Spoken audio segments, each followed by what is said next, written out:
As winter's here, and naturally it's caught me out again, a few guys have been asking me how we cope with winter, and you can see we need snow brushes and things like that, but I thought I'll show you a few little bits of interesting stuff, perhaps not see at home, and a product that I'm going to be testing this winter.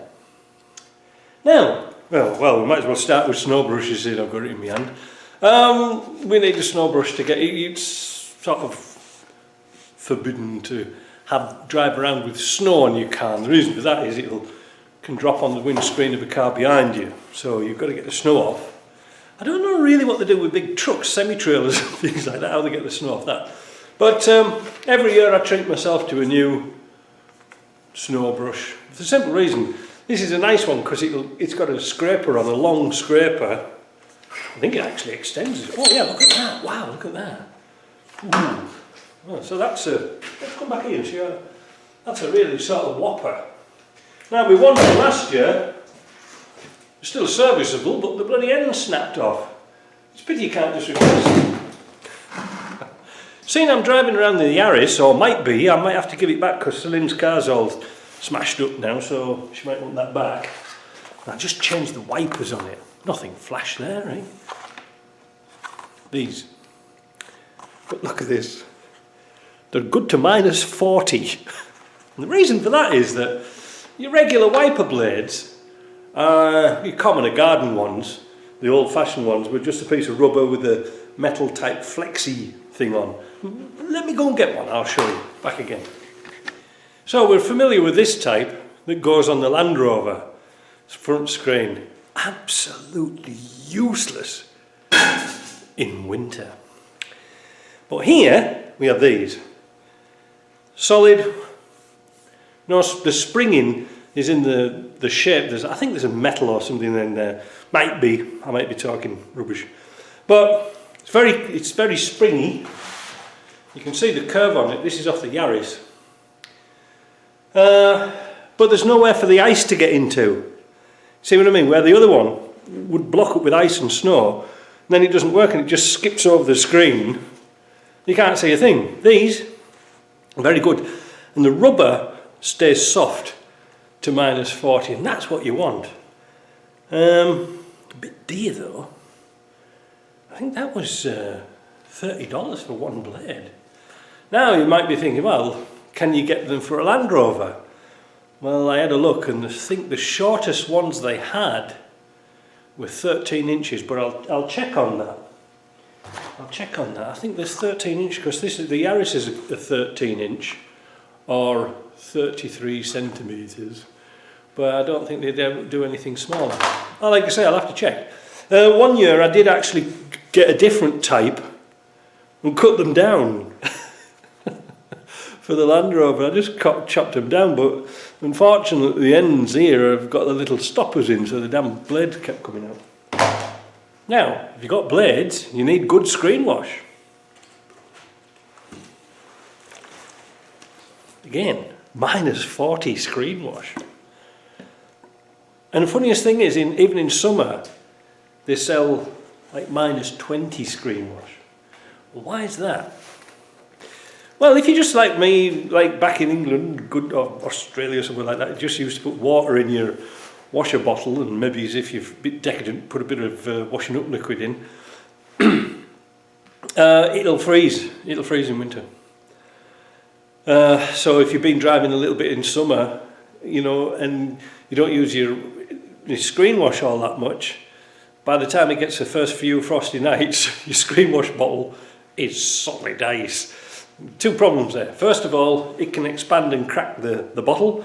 And the second thing is you've got to get it into a warm shop to thaw it out and then pump away at the water, because it's not, modern cars are not quite like the old-fashioned cars. We used to have a detachable washer bottle. I mean, I'm talking 50s and 60s. But now it's a plastic moulded bottle either bolted to the engine bay or hidden inside the wing. That's where they tend to put them now, like on the Range Rovers and things.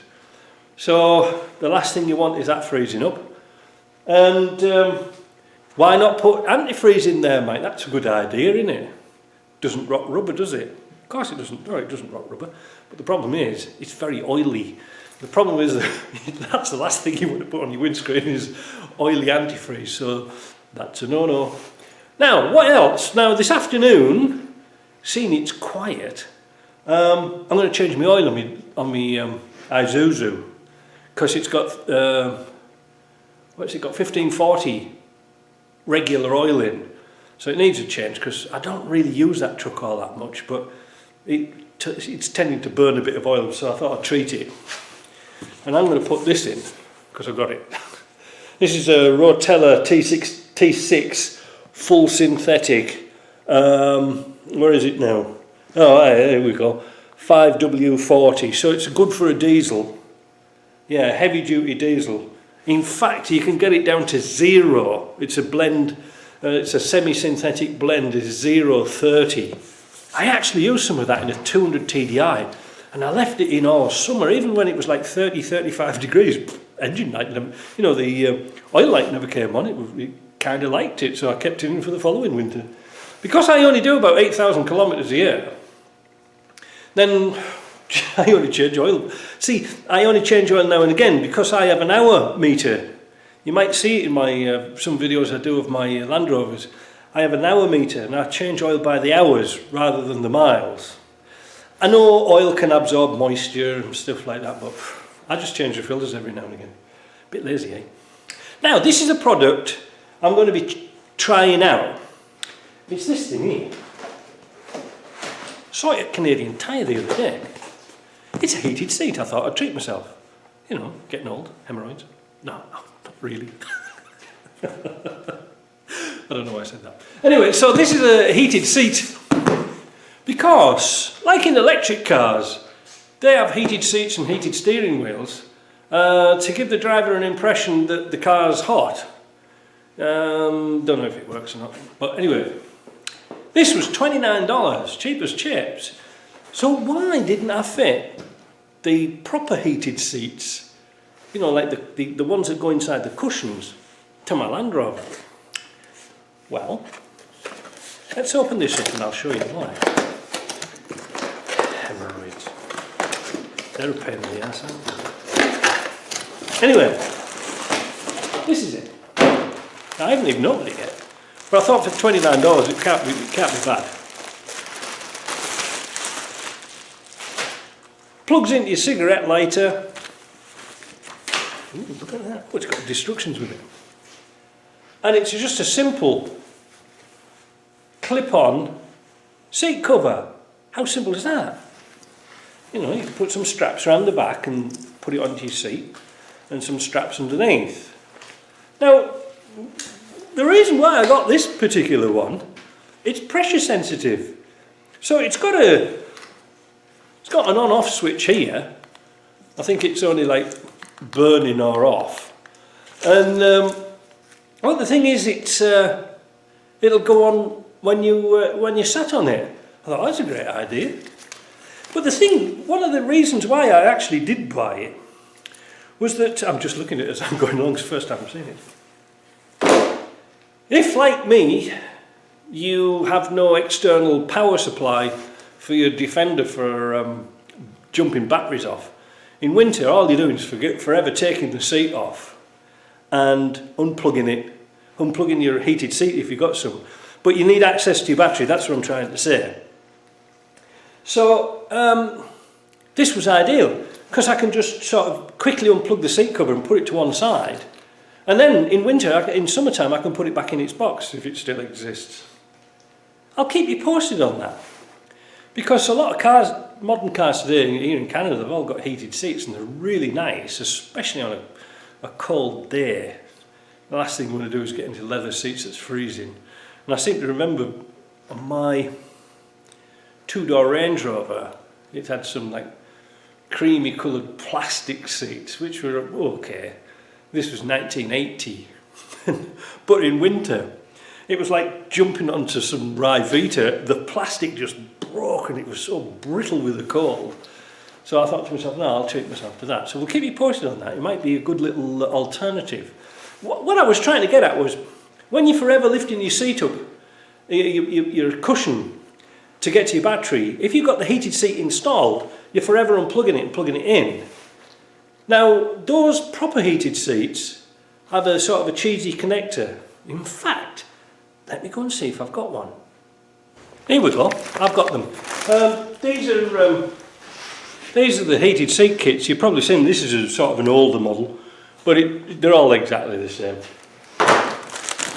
You have to sort of hardwire them into your fuse box and things. But I'm not going to open it all up because I'll never get it back in the box again. These are the connectors.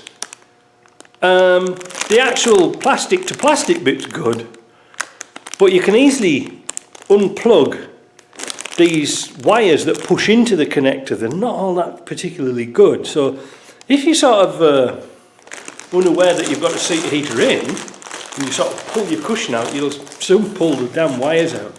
And the problem is, of course, with the Defender seats, when you're pushing them in, there's not much room at the back for the wire, and it tends to catch and snag and short out. I've fixed loads and loads of them, trying to reroute them and things like that.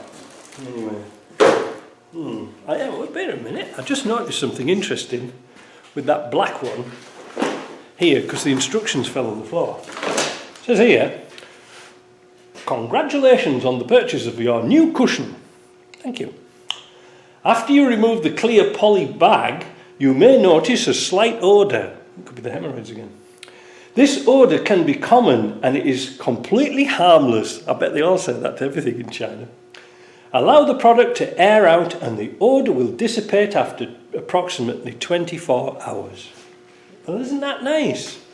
A warning to say that it's got toxic chemicals in it. So there you are. I'm going to test that cushion. I think it should be all right. But yeah, it's a little bit different over here with extreme temperatures. But yeah, you get used to it. Now, we did a video on tyres, winter tyres. I should do something on batteries, but to be honest, the batteries are pretty damn good here. A lot of them now are starting to get gel batteries that don't seem to have like water and acid in it, sort of impregnated into panels and things like that. Batteries can freeze if they're discharged. So it really sorts the men from the boys out in winter.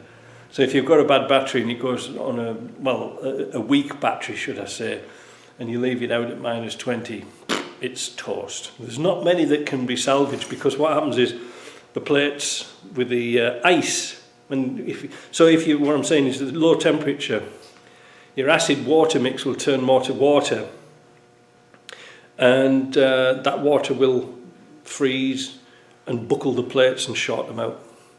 So even if you thaw it out, the battery will be knackered. Some things to think of. And also, cars out in the yard, batteries in sheds, bring them all inside in winter and put them on the heated floor. Put a little, like a foam pad down, then put the battery on the foam pad, and we just keep it warm like that. And that's it. It's quite easy. But no doubt we'll be full of mishaps and stuff like that this winter. So we'll see what happens. So that's just a few little bits and pieces. If you've got any questions, ask me, and I'll do some other things on winter if you want.